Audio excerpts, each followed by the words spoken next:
Hi there, it's Paulie here. So normally I try and keep these anecdotes really upbeat. This one's going to be, but stick with me to the end, please. I promise it'll be upbeat. So this morning my old friend Mitch died. Mitch was a guy that I had met back in my very early fandom days, like 85, 86. First visits I made over to the USA. Mitch was involved with furry fandom. He was an amateur comic book artist, and a very good one. He had a great girly art style. He had a weird kind of frenetic style. He was a massive Star Wars fan, so he did masses of sort of Star Wars fan art and so on, all with his own particular cartoon style. And with many comic book and cartoon artists, you can kind of see the roots they came from. Like you look at someone and say, okay, his inspiration as a teen came from Vaughn Baudet, or this one's come from, Disney's Robin Hood is a very common one. Mitch's you looked at for a bit and suddenly realised, like, Walter Lannitz, Woody Woodpecker. That's where his kind of childhood inspiration to draw. So when this kid's first sitting there drawing, that's what he's learning off. You could kind of see it in the curve and the line and the face construction. It was like, once you saw that, it's like, damn fine art, damn fine artist. And so Mitch was a flawed person, as we all are, but a good soul. Now, he came from literally a kid from a trailer park, so he wasn't worldly. Oh, God, was he not worldly? And this is where some of the funny stories I'll just tell to you came from. But he did try and learn more about the world, so it's like particularly from bumping into me and my old friend Ted Shepard, who was another he was an amateur archaeologist and artist. So, Mitch would read up on the Byzantine Empire, or read up on Angkor Wat, or these sorts of things, just to learn more about the world. Now, I've told you some tales of Mitch before, but I'll just run over some again, because they're really rather sweet. My first visit to the States, in fact, these science fiction fans and people from LOSFIS, the Los Angeles Science Fiction Society, and CAPS, the Cartoon Art Professional Society, they've got me, so they said, okay, let's go down to this big Chinese place, we'll get a set banquet, let's all, eat. And, well, there was this fan I hadn't seen before, Mitch. He seemed a nice guy, and he was obviously atomically poor. Now, back then, I had kind of wages come in. I've come over from Australia, so it's like, who are you? Oh, Mitch, I'll just sit here. No. Come on, my shout, mate. Come on. Come along. I'll buy you dinner. So we come into this place, and first thing they set out is really sticky finger foods, like little tiny, ribs covered with honey and sesame seeds, and all these sorts of things. But they bring out finger bowls, big old bowl with a little slice of lemon floating in it, and a warmed hand towel in a silver ring, which they pick up with tongs, and they put lovingly beside you on your plate. So as they brought this in, I do one of, just my ordinary quips. Australians tend to do this. We have a sardonic sense of humour.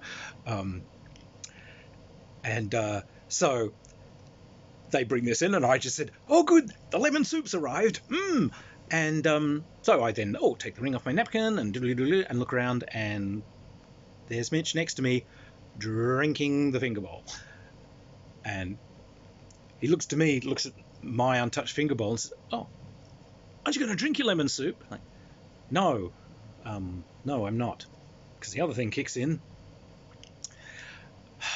That very British thing, you cannot ever make anyone else feel foolish or uncomfortable. So it's like, no, I have a bit of a citrus thing. Please, by all means, take my soup. Now, you may laugh, but half of the other Americans saw Mitch drinking this and decided they'd join in. Well, people running the restaurant and I look at each other, it's like, But anyway, so there was Mitch. So Mitch, I think the last time I saw him, in fact, we had been at a convention, gone back to this sort of party house. So we were just hanging around this party house. There's this guy, Al Fishbeck. Al, more than anything else, was a rabid fan of Alvin and the Chipmunks. He carries every single cartoon episode and every single album they made on his hard drive with him wherever he goes.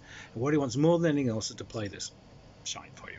So, I'll play the episodes. No, look, we're talking. We don't want to watch cartoons, so that's fine. But when it was time to go home, Mitch has got a long way to go. He's got to get a bus to a bus to a bus kind of thing, because he was like, we were down in Anaheim, and oh God, he lived like miles to the north. But Al said, "Oh, I'll give you a lift home," and Al was actually heading down to like San Diego in the opposite direction. So Mitch said, "Oh no, that's way out of your way." But Al, "Oh, what are fan friends for? Come on, I'll give you a lift home." All right, so Mitch gets in. So I went over just to say, Mitch, pat him on the shoulder and said, "All right, well, Mitch, I guess I don't think I'll see you because I'm leaving like tomorrow afternoon on the plane, so I'll see you next time I'm here." And so, hey, but who knows? Maybe Al's got all of those Alfred and the Chipmunks episodes on audio so you can listen to them in the car. And Al just whips around, eyes like blazing sources.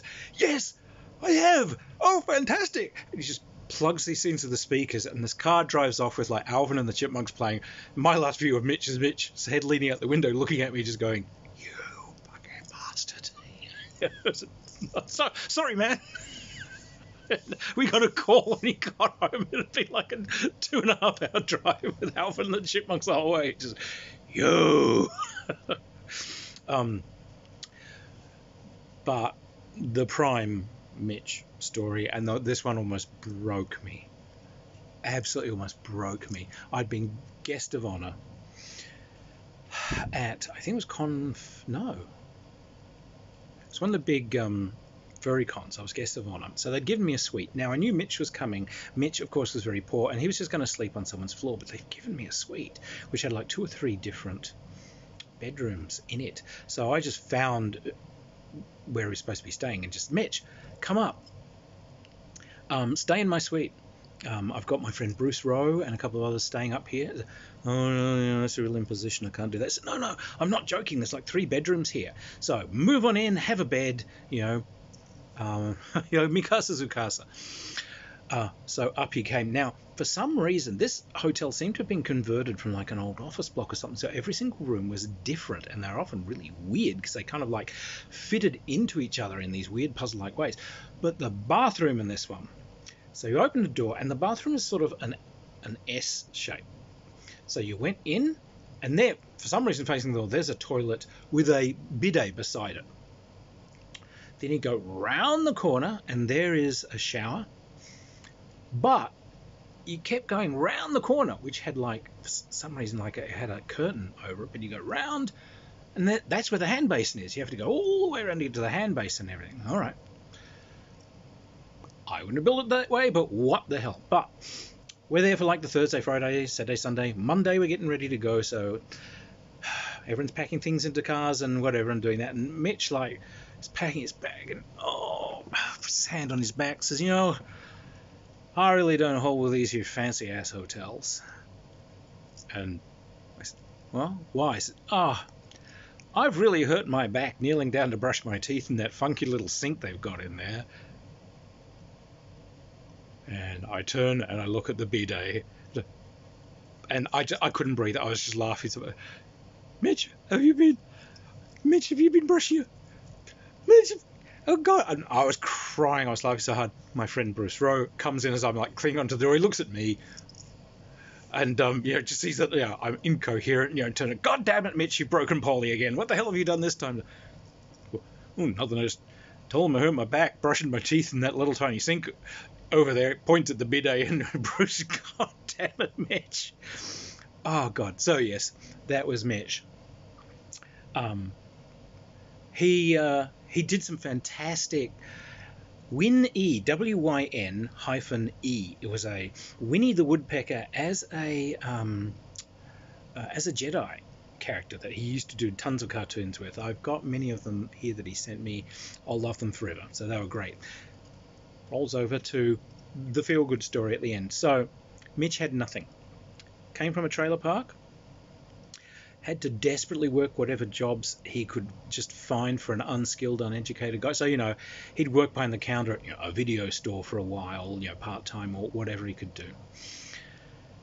But, he was living around the kind of, Los Angeles area.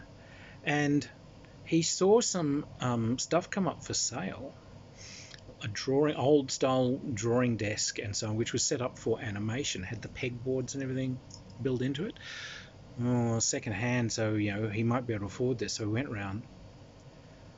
guy selling it is Walter Lanitz, the guy who did Woody Woodpecker. This is the last couple of years of Walter Lanitz's life. He was broke. He was just completely destitute because he like no one played Woody Woodpecker, so he got no residuals. But a lot of them had been done as work for hire, so he never really got paid for them anyway. They were just like a meal ticket at the time. So he was just living in real destitution and essentially felt that his life's work was forgotten. And Mitch just found him and like lit up Walter Lanitz's world, because there's a fan who loves him, and so Mitch could just sit down and go over, episodes and things, and but Destination Moon, it's like you're in Destination Moon. Woody Woodpecker is in that, one of the great classics of early science fiction and so on. And so Mitch would just go over there and just jam with him. They'd just sit there and draw together, and Mitch helped finish up some of Lanitz's projects, and Lanitz was getting a bit old, so his hand was shaky, but he could pencil. So what Mitch did was Lanitz would pencil Woody Woodpecker art. Mitch would then put cells over it, and he's got the steady hand, so he would put the line work in and colour it.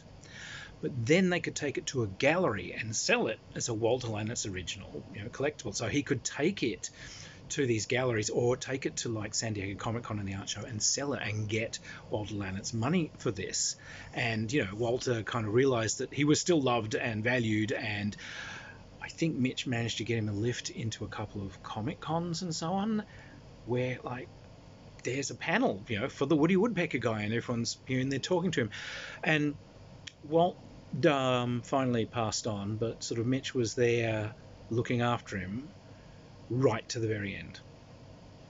So a guy with a good soul and a big heart in his clumsy, unworldly, innocent, well-meaning way. So I'm very glad I stayed friends with Mitch through all his troubles and all his trials. I kept in close contact the whole time. He was certainly one of a kind. Big fat guy with a heart of gold. I hope he knows that. Hope he knows I never let him down. So that was Mitch. Here's to you, mate. I've got your artwork here. Your stories are remembered. There are many more, but that will do for now. Cheers, everyone.